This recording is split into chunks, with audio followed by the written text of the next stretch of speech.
How are y'all? I'm out running errands. I had to go get Larry's medicine. We're going to let some people join, so if you're catching the replay, you can hashtag replay and let me know you're here. I'm waiting. I'm sitting in the car waiting on my lunch. I thought we'd have lunch together. Let me put you down here.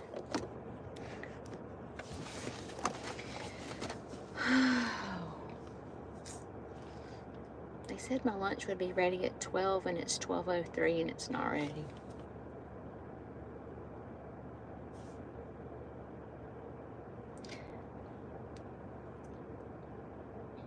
I'm gonna tell you something. I'm digging this, like, you pull up to the curbside and order your food and it's delivered to your car. Like, I'm digging that. I'll do like that COVID changed all that. Because, you know, prior to COVID, you couldn't just order and then bring it to your car. You know what I'm saying? So, like, to me, COVID brought a lot of bad things. A lot of bad things. A lot of death. I have a friend that lost her husband due to COVID.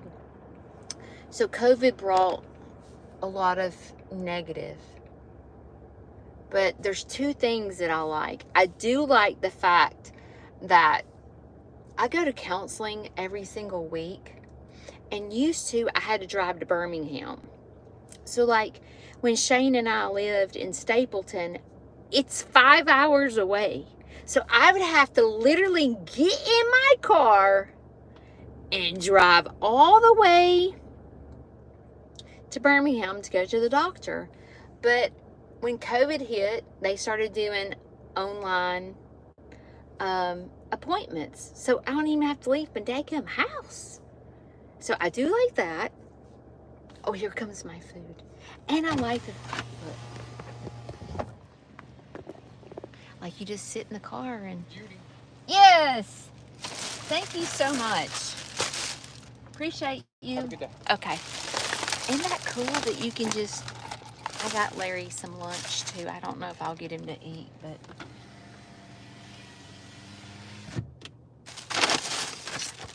I'll try not to smack in y'all's face, but if you're eating lunch, we'll have to be respectful and not smack in each other's face. But I felt like, did they use me?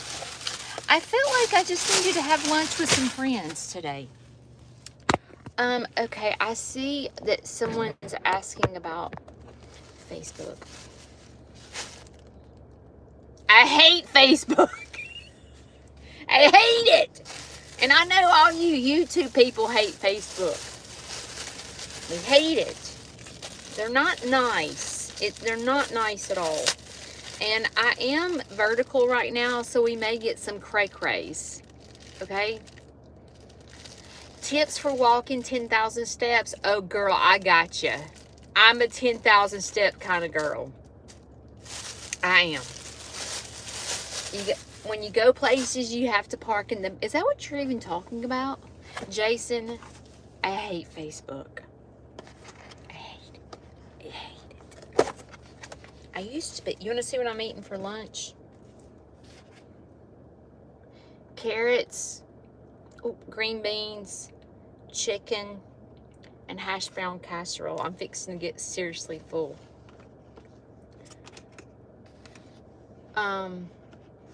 Sherilyn, are you talking about 10,000 steps? Listen, Lester and I have been in conversation all for a couple of days. And I'm like, Lester, I freaking hate Facebook. It's just, let me take a bite. Have y'all taken a bite yet? Eat your lunch because we need to eat our lunch. Eat your protein. It's important.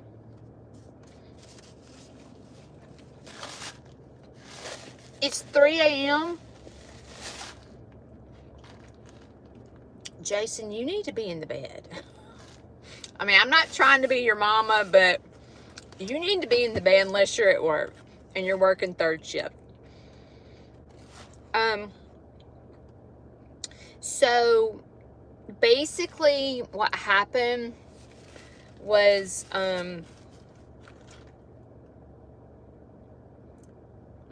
do I put it? I hate Facebook. Let's just say that. And I'm sitting here eating. Maybe you should get up and eat a bite.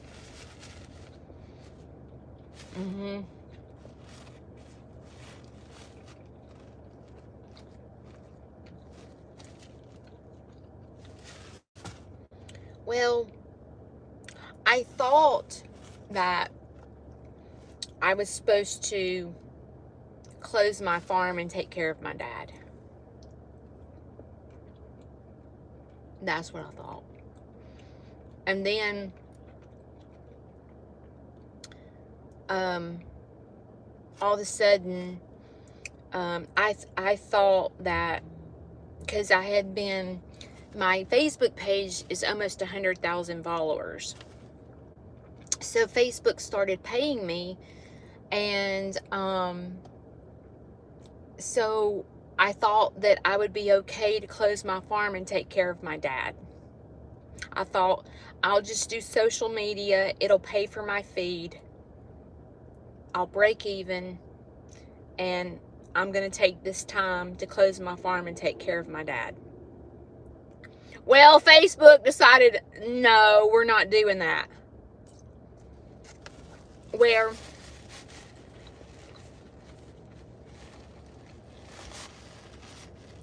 I have been blessed for a year with making extra money to pay for my farm through Facebook, and then they just pulled the rug out from under my feet. But I'm gonna tell y'all something. God is humbling me. I feel like it's happening for a reason. I do. And I'm trying to go, you know what? I'm just going to open my farm back up. I'm going to hire a caregiver for Larry, open my farm back up, and work my butt off. And I feel, oh gosh, there's a car about to hit me. Jeez, that was close. It's going to be okay. And I shouldn't say I hate Facebook. That's not nice of me. But I hate Facebook. It's awful. But I didn't start Facebook to make money. So, in my head, I'm like, it's going to be okay. I will tell you that being a creator is more than a full-time job. It is, you're walking around with a cell phone everywhere you go. You beat yourself up. Like, for example, I posted a video this morning. I spent hours editing the video. And my views suck a big old fat meatball sandwich. I'm like, what the? Y'all, I worked so hard on that. But as a creator, you beat yourself up over a stupid number, and that's so dumb. You know, we're not about a number, but you constantly, it's like when you're a creator, you find yourself concentrating on a number, and that's not good. That's not healthy. But it's almost like, let me take a bite of carrot. I'm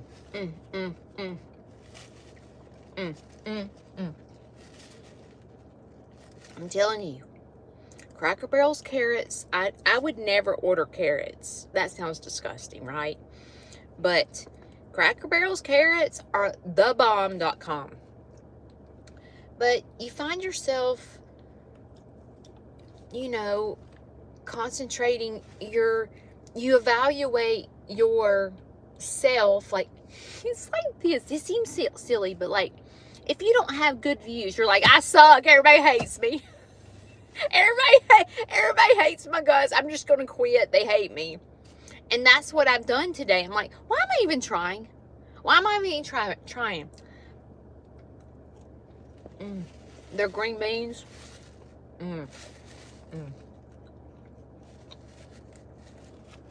I will tell you that having lunch with y'all is helping me today. Their chicken.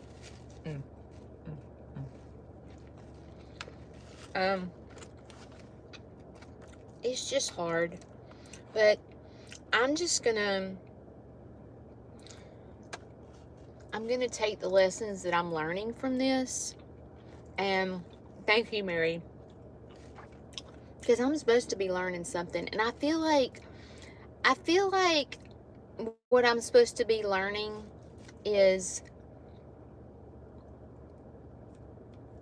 I need to be working harder.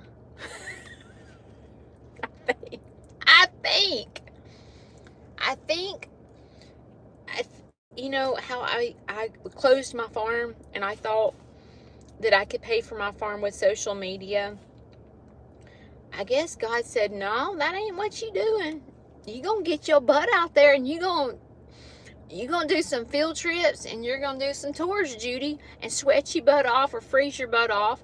You ain't sitting on the couch watching Larry all day. That's not what you're doing. I feel like that's what he's saying to me.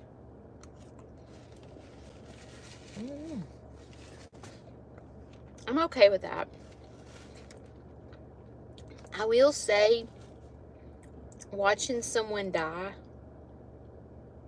is not pleasant. Thank you. You're so right. Do not work harder, work smarter. I can't figure it out how to do it. I cannot. How do you work smarter when you have a farm?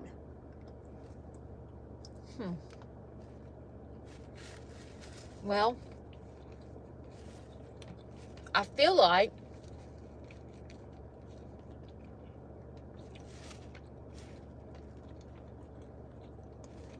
I personally feel like working smarter in a farm would be having equipment, a tractor, a skid steer, like, stuff like that. But when you have a farm, you work your A double off.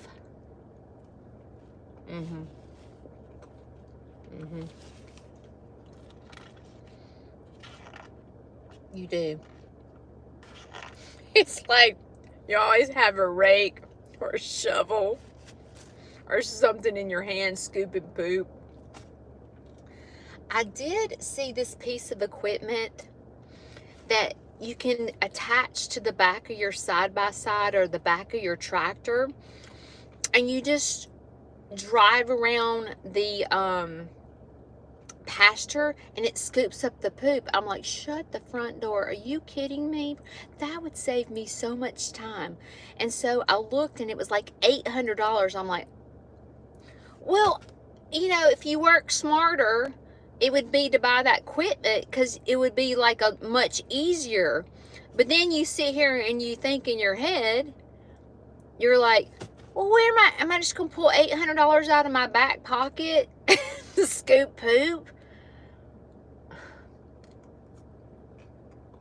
Because then, if you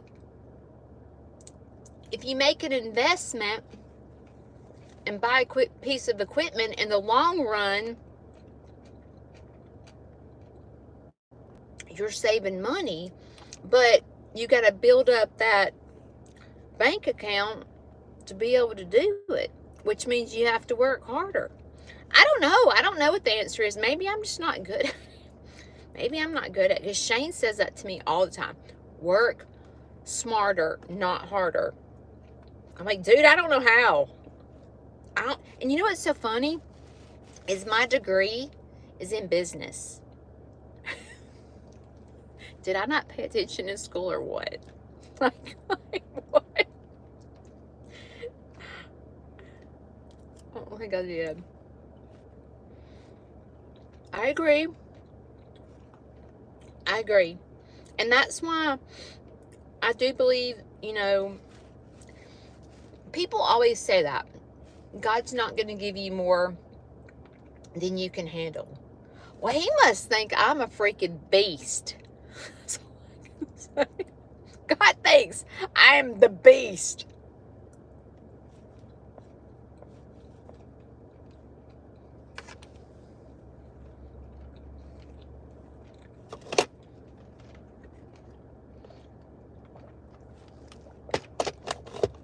Sherry, amen, sister.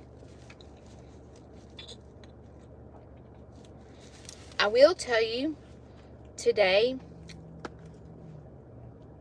I miss my mouth. These carrots are delicious.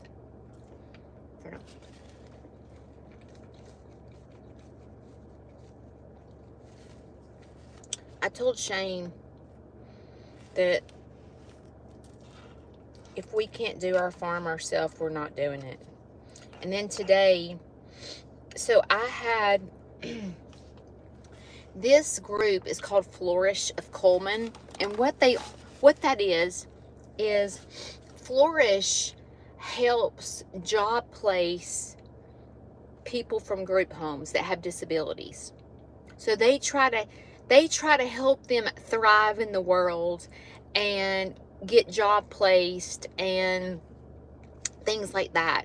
And they came to my farm a couple of weeks ago, and there was probably 20, and some of the group home people I knew because they come to my farm, but there was a lot that I didn't know because they're in other group homes that haven't come to my farm yet. And so there was this one girl that had chickens, and she was high functioning, and she wants to come help me in the farm once a week. And I thought in my head, ain't nobody's coming to my farm no more. It's me and Shane. But then I thought,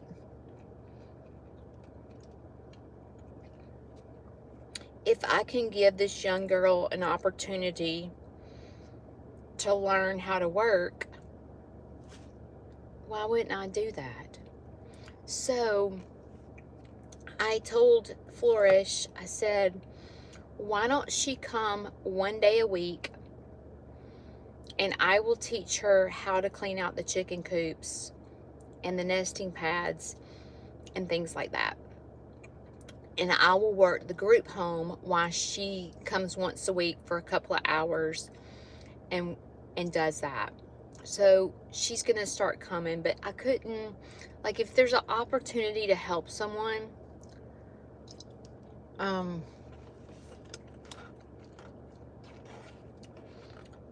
Kayla is not working at my farm anymore. She's got a lot going on in her home life. And so,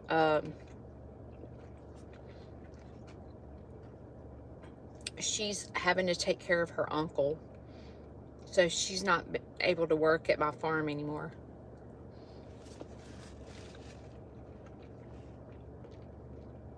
So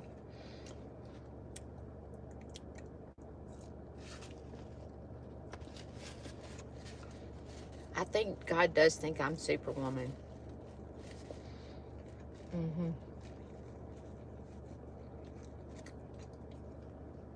I think he does.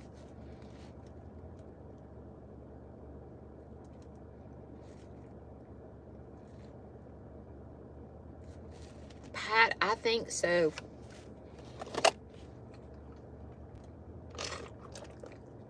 I do. And I will tell you that me sitting in the house staring at the four walls, it's not good for my mental health. It is not good for my mental health. And watching someone decline is not good for my mental health. It's not good. It's not good for anybody, though. But I do believe that God puts special people in line to be able to be a caregiver.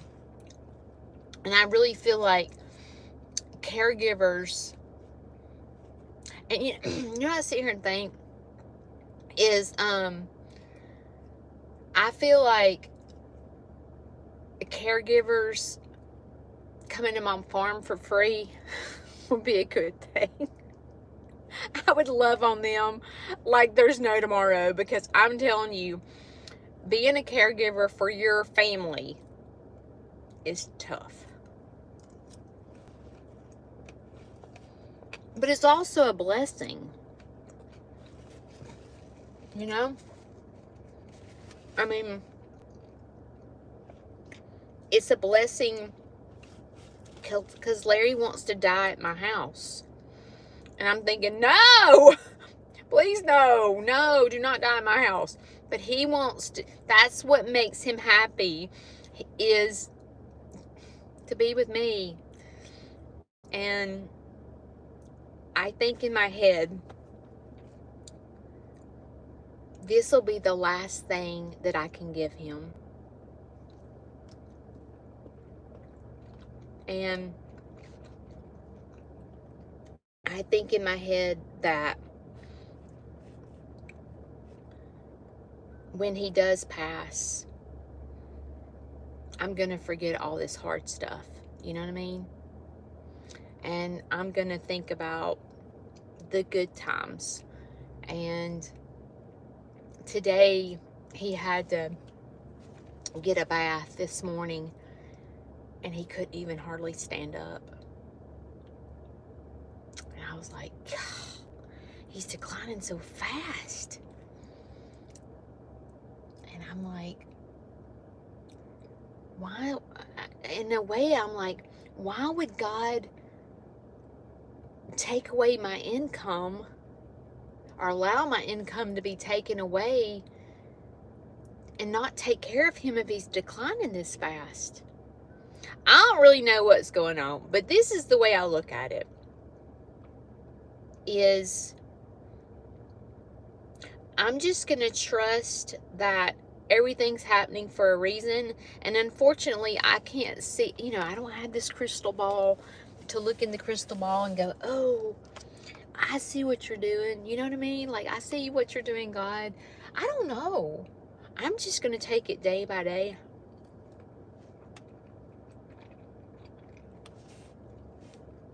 And just, it'll all work out, you know?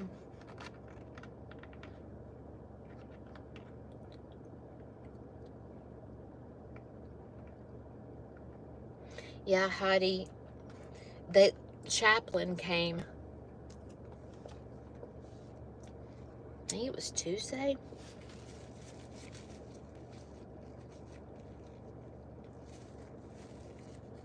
The chaplain had me in tears. The chaplain explained to Larry that his doctor had given him 6 months, and he wanted to make sure his salvation was, you know, strong. And when he was sitting there witnessing to Larry, I was like bawling my eyes out. Look what I bought for my unsweet tea. Don't take that much to sweeten your tea. But it was really sad. No one's just come out and no one has just come out and said he's dying.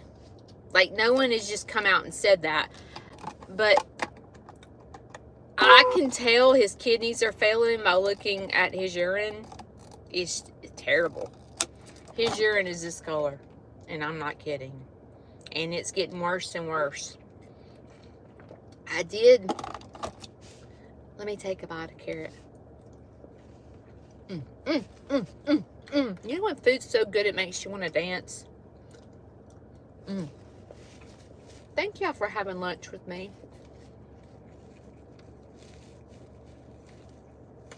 No one's just come out and said he's dying, but I can tell.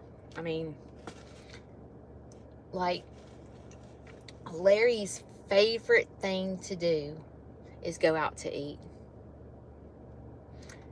And he hadn't asked to go out to eat since he broke his tailbone. That's a decline.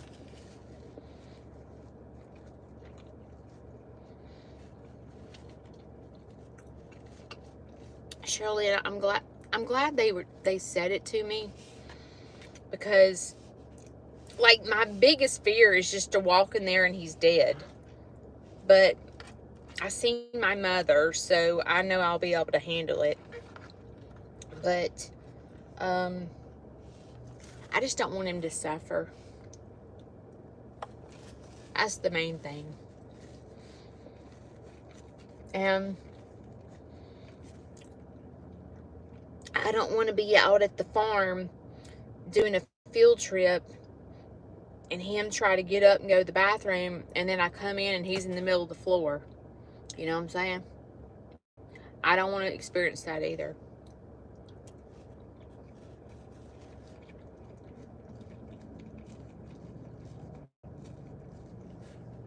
But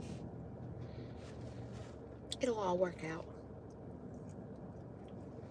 Yeah, Sherry.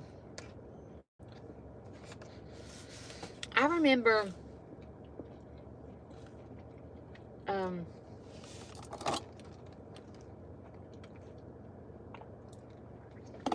Mary, they told me that. They told me they wouldn't let him suffer. But I remember when I got the phone call that my mom had passed away, I was in shock. And when I got to her house, the coroner had not gotten there yet.